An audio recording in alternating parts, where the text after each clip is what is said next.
How well are Canadian universities doing in the free speech department these days? Are our Canadian universities selectively using trespass laws to silence those who challenge mainstream academic opinions? Well, today's guest has some opinions on this and more. We are joined by Joseph Quesnel. He is a senior fellow with the Aristotle Foundation for Public Policy and is the author of a recent report on this issue. And he joins us from Nova Scotia today. Welcome to Bridge City News, Joseph. Great to have you with us. It's great to be here. Thank you very much for inviting me. Well, thank you. Your report begins with the case of Dr. Frances Widdowson, who most of us have heard by now. She was arrested at the University of Lethbridge and issued a trespassing ticket. So in the past, she had had several clashes with students and teachers who had launched protests against her viewpoints on Indian residential schools. So she's at a publicly funded campus, but gets issued a trespass notice. So the question is, should universities function this way? What do you think? Well, Professor Widdowson being ticketed this recently in 2026 kind of stems from events that occurred at the U of L back in 2023, where she had attempted to attend an event on campus, so actually use university space to, ironically enough, have a lecture on woke activism within the academy, like that. And what had happened was there was significant protests from students and faculty, and also a petition. And so security had used this as a way to kind of say that there was a security issue. So they asked her to leave. And so I think Professor Widdowson, looking at this and kind of feeling like this was kind of caving to the mob, so-called, she declined, and she said basically, you know, you're going to have to take me out. You're going to have to remove me.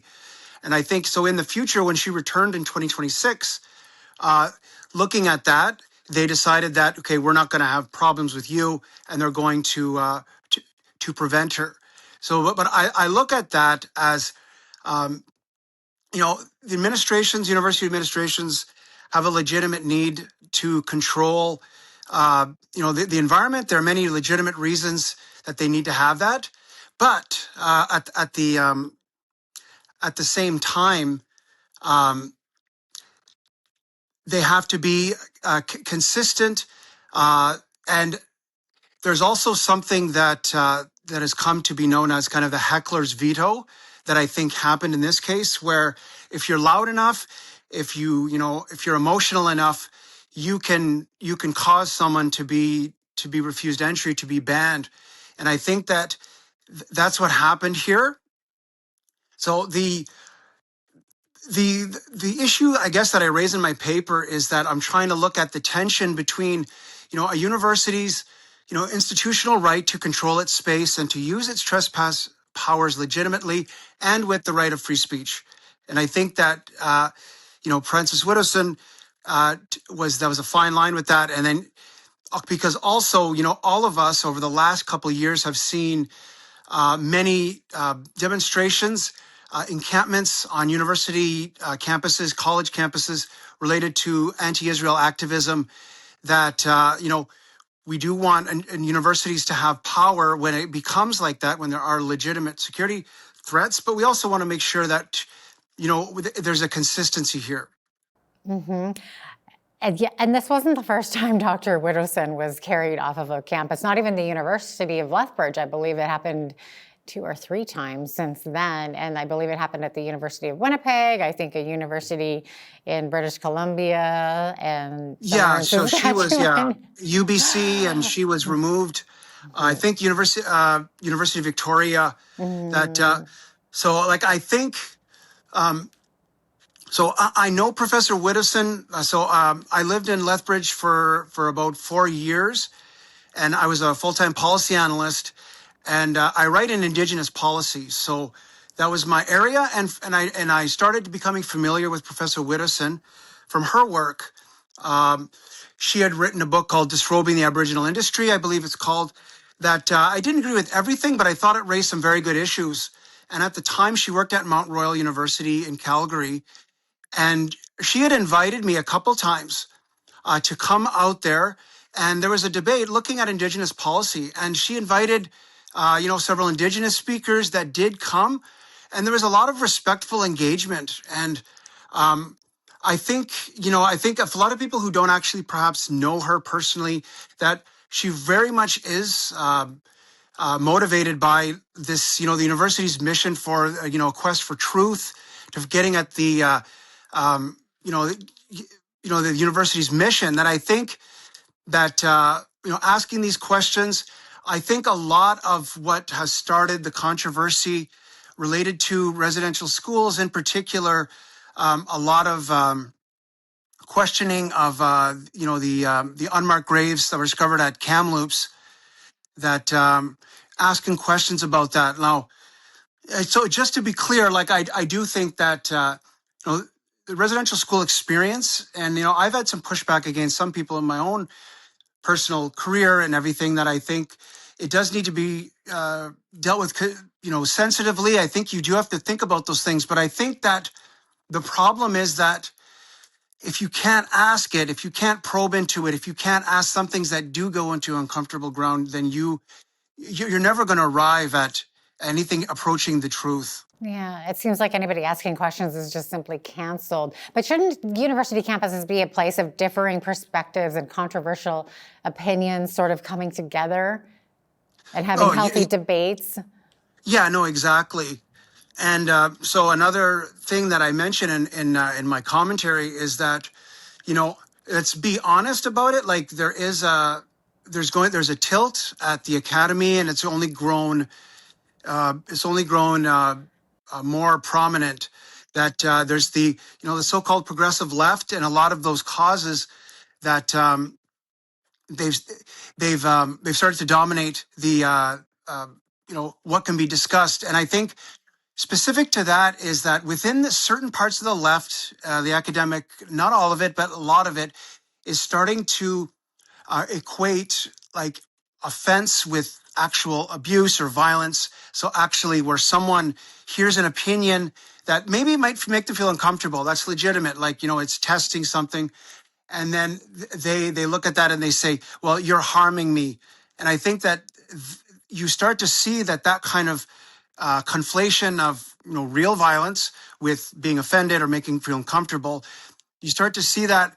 And so issues like this, where you would have someone like, say, an Indigenous person on U of L campus or anywhere, that even talking about that, like, in so many cases justifiably, they're not feeling comfortable. But this is something that you can avoid this. These are lectures that you have to choose to go in. You can avoid that. But I think honestly, the best way is that, asking questions and challenging these things, right? And I think it's even the issues that are the most in need of challenge are often can make people feel uncomfortable. That's just the way it is, right? In your paper, you say that there are studies showing that most Canadian universities have a pronounced ideological tilt to the left of the political spectrum, like you were just saying that there. So should taxpaying public be satisfied with our secondary institutions overtly teaching from only one biased perspective? No, because I think everyone has blind spots, right or left or whatever you want to call it, right? And I think, I have them, you have them, and anyone or the viewers have them. So it's even more important that, you have a viewpoint that clashes with that, because that's how we're going to have our ideas. And then you start to see, how well defended are my own ideas. And I think, and that's why because if there is that tilt any which way, then people, the university environment becomes like like what they call an echo chamber, or like a monoculture, where you never get your ideas contested. Mm-hmm. All the people that you surround yourself with, they all agree, everyone right? Thinks the same way, yeah. Yeah, so it's like that is either way. That's not good. So I think, like, universities, because if they're honest about the tilt, they need to consciously, intentionally push back on that and make sure that they're having speakers or events. They're being very cautious. I think one thing I write in the book is that, in the commentary, is that, if there are laws, if there are university policies that they have very specific, clear, definitions of what safety is and what danger, violence is, that these are objective physical things that you can, very tangible. It can't just be, someone will be offended. Someone will always be offended by something generally. And especially when you're talking about this, like, you can talk about this issue respectfully. Like, one thing that this whole issue that I've noticed is I've written in this space for a long time is that I've yet to encounter anyone who would qualify as what you call a residential school denier, like someone who actually is, makes the claim that there were no schools that operated. I've never seen that. So, and I find that there's a problem right now with the whole discourse. It's also in Parliament right now, right? There's a law that they want to, they're considering trying to criminalize what they call denialism, but that if you look at the law, it includes like things like downplaying, things like that. And honestly, I've interviewed a lot of people who attended a lot of residential schools, and I find, if you really pushed it, some of these people would get entangled in that because you could argue they're downplaying their experience because they have a very mixed experience of these schools, right? You have university brass who are saying that they're simply trying to keep the peace, prevent any campus disruption, but it seems more like they're the ones that are actually creating the disruption and the chaos and almost perpetuating this safety risk over a person sharing a controversial opinion. Like I think the big, like to me, the wider issue was all the, the pro-Palestinian, anti-Israel encampments. So there were literally encampments.